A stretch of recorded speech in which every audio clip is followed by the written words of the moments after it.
Alright guys, we're going to try to start it up. I got a new photographer. She looks like she knows what she's doing. So here we go. Let's see if it actually works.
Okay, so yeah, she kicked over.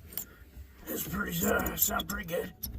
We're gonna mount this puppy in here, and I'll flip it around, and if we get lucky and its storage will pull out here.